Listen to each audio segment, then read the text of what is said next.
Television र रेडियोमा पनि आएको थियो। उहाँलाई डरले पसिना छुट्यो। होइन, के भयो तिमीलाई? किन आँटिकी? अघि कसले फोन गरेको ह? विद्यालयबाट। के भन्यो त?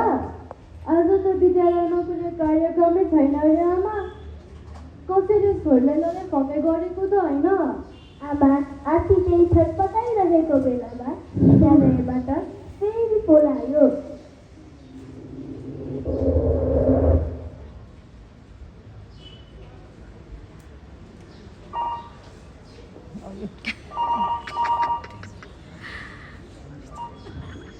तपाईँ तुरुन्त विद्यालय आउनु पर्यो।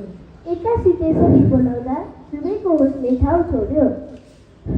किन, के भयो सर? तपाईँकी छोरीको बारेमा कुरा गर्नु छ। के कुरा होला?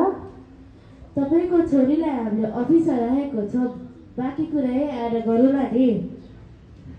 फोन काटिन्छ।